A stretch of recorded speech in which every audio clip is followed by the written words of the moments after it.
Thank you for joining me here today as I review Texas Financial Literacy Bill 1063. Now, this was enacted back in 2022, so it's been a few years since it's been in existence.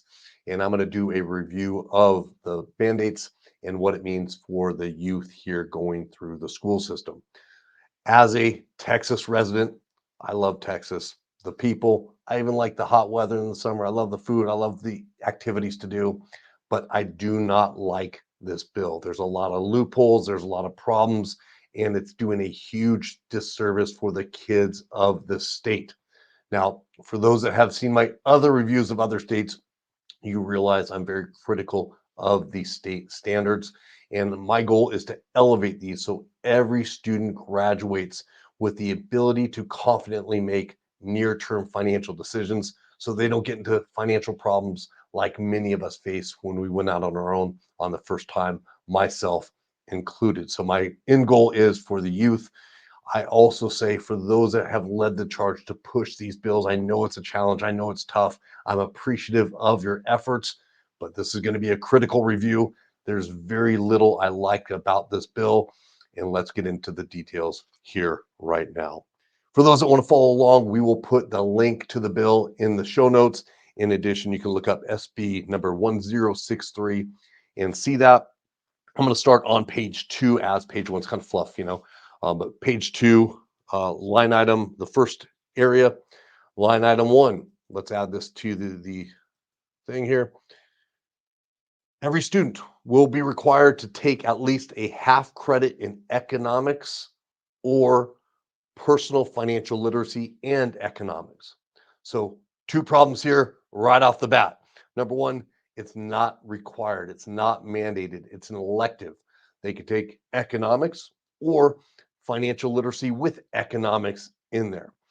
If we go down the page a little bit to line item 18, two-thirds of the instruction time, if they choose the second option, is dedicated to financial literacy, whereas one-third is dedicated to economics. So even in this, the the youth are only getting about 40-ish, maybe 30, 40 hours of financial education.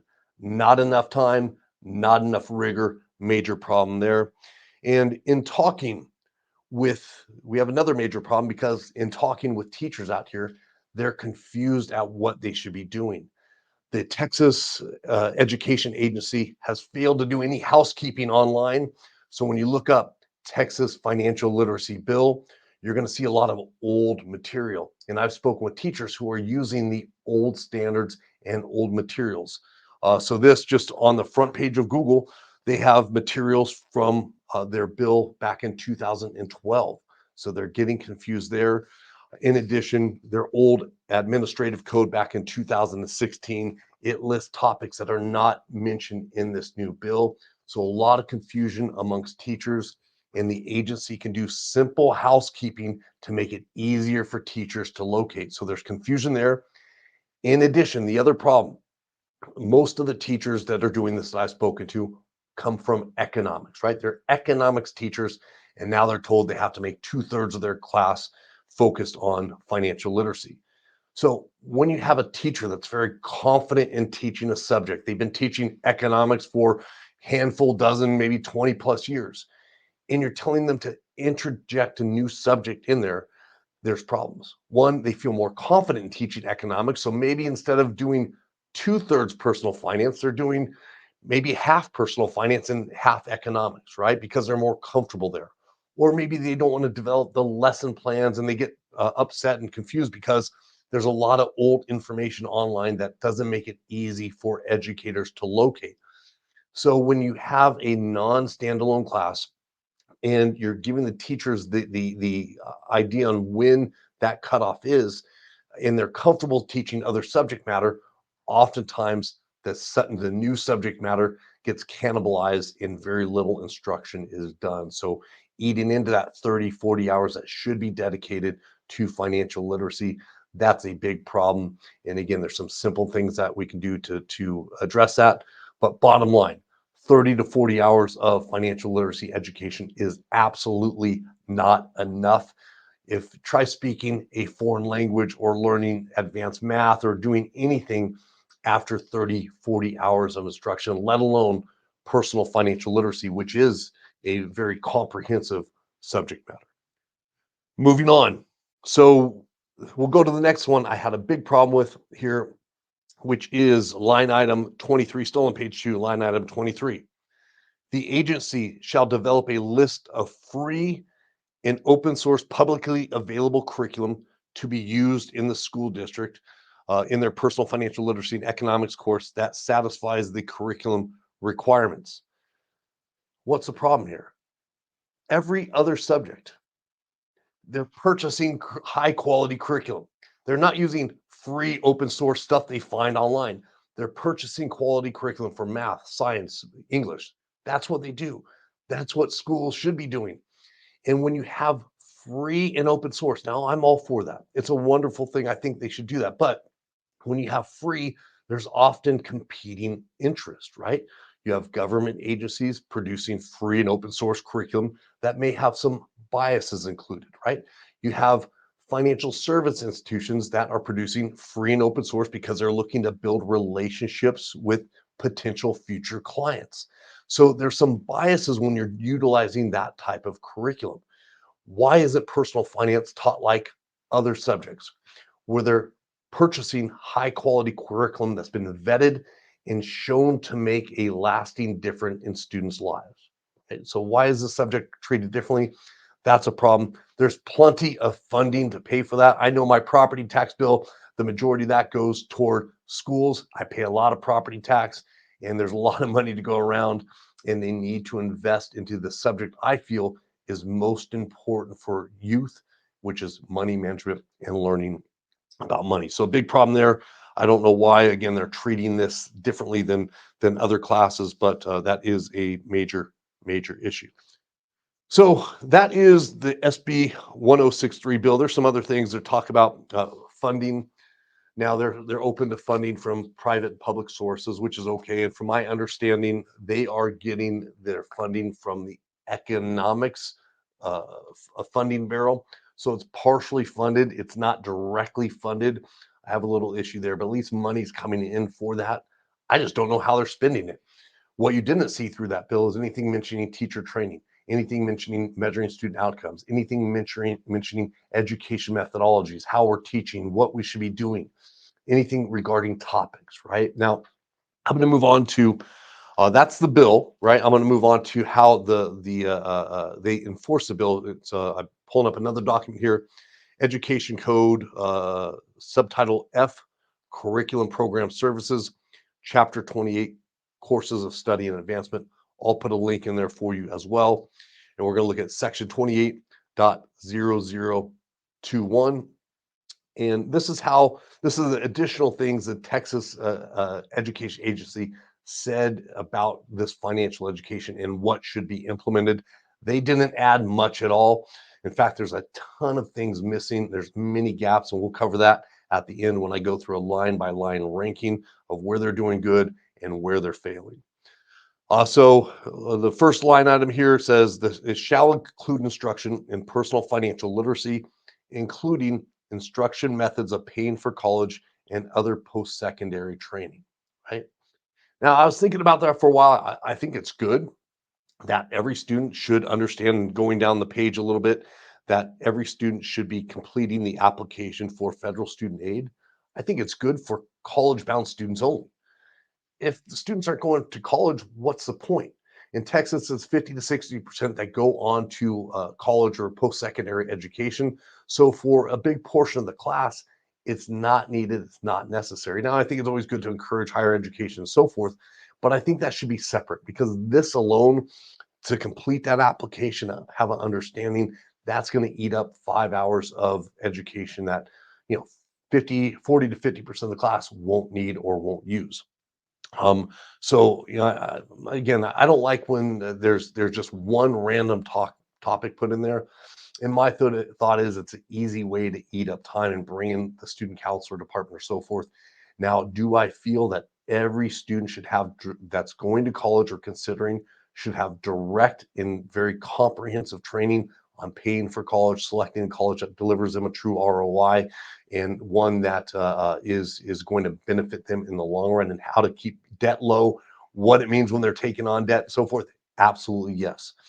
But for the general personal finance topic, I want to address the near-term challenges that everybody in that class is going to face first, and have side programs for those in that have specific agendas and goals. So, not that I'm against it.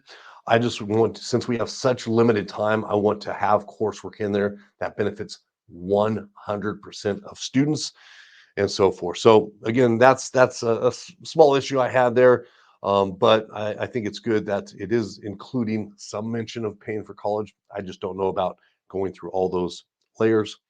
They also do add in section 28.0024 about a school-based savings program. I like that idea. They didn't give much guidelines or ways to implement that. So I'd like to see that built out, but I really like that idea. And they also did mention, engaging the adults in the family with that. So I think that parental influence and parental participation in youth financial education is critical. And they just gave it one sentence, that an adult in the student's family jointly to have the opportunity to establish an account or purchase a bond under this subsection, right? So very little mentioned there. And again, the rest of what was mentioned in that document was more focused just on other things. If you're looking up that document, just search for financial, because it's a 80-page document. So it's a financial literacy takes up about 5, 6 paragraphs in that entire document. But it is good to see how they're implementing that bill. And most of it is just a rehash of what's stated in the bill. The 2 points I mentioned are new, not stated in that bill initially. So let's get into a breakdown of this. And I'm going to go line by line down this checklist. I'm going to make this a little bigger here for you. I want to go line by line down this checklist and really give Texas a grade. Again, I have a little bias. Texas resident, love the state, love the people.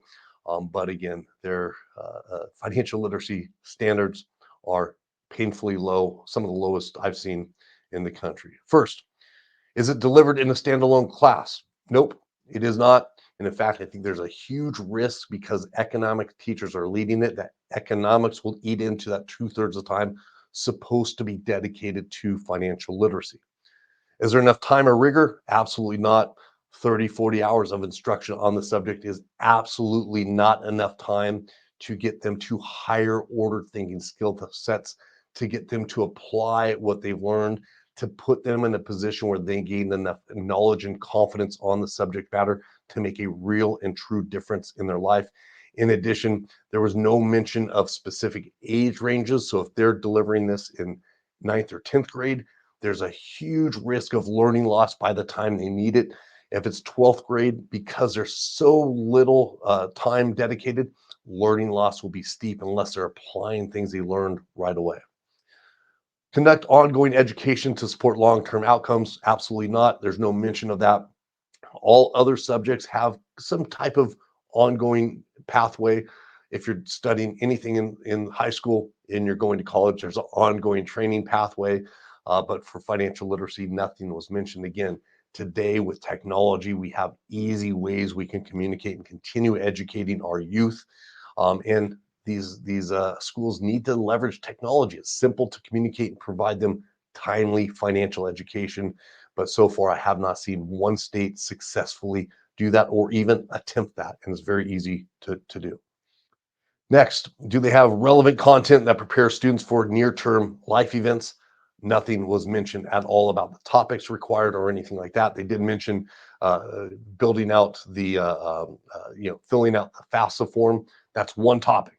They didn't get into the topics, and everything we see success is when things are built around life stages, moving out on your own, opening your first accounts, avoiding, when you're 18, you get inundated with credit card offers, avoiding debt, choosing a college that has, delivers an ROI.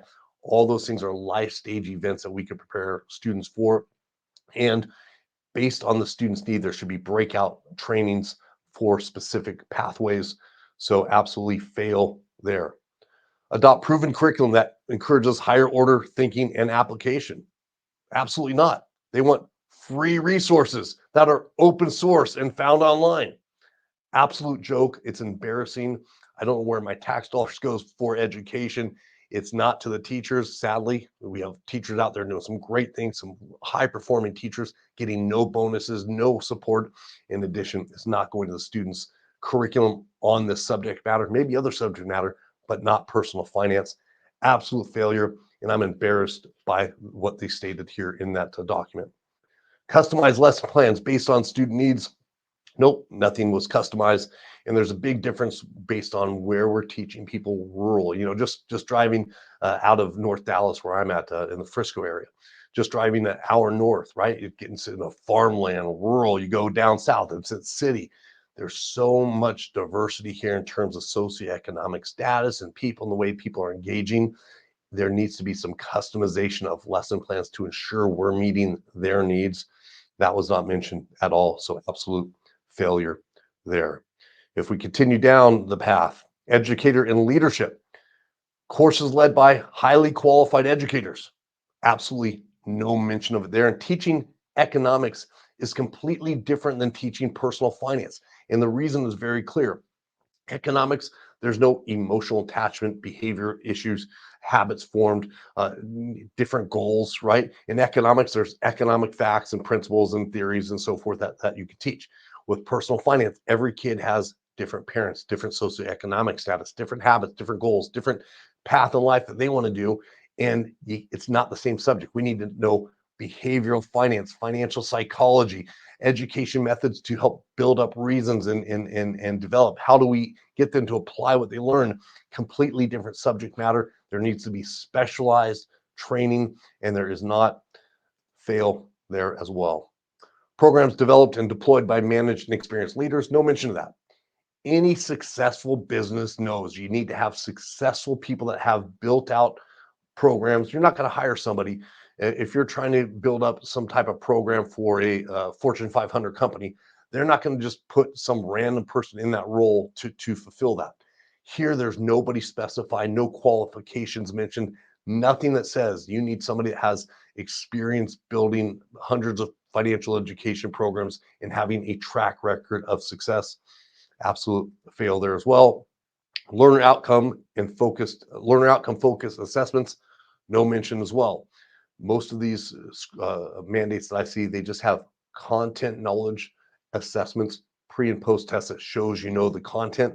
But again, with personal finance, we need to measure behaviors, sentiment, which is confidence, systems they're establishing. For instance, tracking the amount of people that open up that savings plan would be a great, easy way to give empirical data. No mention there again. Unlike any other subject, they all have standards and outcomes very clearly mentioned. Financial literacy, again, they're treating it like some random topic. Funding, they're basically taking from. They said they're open to funding from the outside agencies, grants, and so forth. And I guess they get funding from the economics, the budget. So I, I'll give them an okay there. Okay, simply because they are getting some type of funding. A lot of states I review have absolutely no funding and no budget to pull from. So at least they have something. What I would like to see here is dedicated funding for personal financial literacy class. I'll be generous here. Just as a resident, I want to give them an okay score on that because there is some funding coming in. So no bias free on that one, but it is, yeah, I'll give them an okay there. Start lessons in elementary school. Now, part of what I did not mention, there is a line in there that says from kindergarten through eighth grade, they will include they want them to include financial education in elementary school, and that's part of their math stipend. So it is mentioned there. So I think that's good. I don't think that is enough. I think that should be integrated in many different subjects. And but yeah, that was a line item in here. So I'm trying to find it here right now. I don't see it off the top of my head, but I did see that. I did make note of that, and I do like that whole concept of including that in there. So I will give them a okay here as well. Again, they didn't define the rigor. They did not define how much they needed to include, which gives the teacher more leeway than I'd want them to do. I want teachers to have clear directives, not telling them what to do, but clear directives. Here's what the outcomes we want of these students. Here's how to test to make sure they understand the concepts. And here's what lessons we want. And I think there's ways to integrate financial literacy in classes beyond just math and K through eighth English. They can do assignments on that. I know literacy and numeracy are key things in the skill development of elementary school students. There's a lot of ways we can integrate personal financial literacy in there, even in history and so forth, talking about money and why motives of different things that are happening and where people are getting funding and how they were able to build things. So I think there's opportunities. I'm glad they mentioned it. Most states do not, so good job, Texas, but you only get an okay there because there's no clear directives for educators. And finally, encourage parental involvement and provide parents with resources. I did like the fact they mentioned parents in the savings bond or savings fund portion of it. It was not talking about the education, so I'm going to have to give them a fail for that. So some big problems across the board here for Texas. We have a long way to go. And just an overview of their grades, that's what we're looking at right there. Again, my goal is not just to beat them up. I want to provide help and support. We do that. We have very clear framework and policy for legislatures enacting these bills so we don't get garbage like this that will make no difference in a student's life. All I want, very basic, financial literacy to meet the minimum education standards of other topics, right? Second is every student graduate able and confident to make near-term financial decisions so they don't get in trouble. Now, can we guarantee that? Absolutely not. But there's things that we can do to test and monitor and check their behaviors and confidence in doing that. And we can take longer term measures that can prove that over time. What it will take is increased rigor, quality teachers, clear outcomes, good quality curriculum, and those other things we saw there. So I work with legislatures in helping them shape financial literacy bills. We'll provide this guide for anybody out there that wants it. And if you are an advocate and want to see youth have higher standards for financial literacy education so they graduate able to get a job, be self-sufficient, be contributing members of society, join us. And I look forward to the next review where we're going to take on California.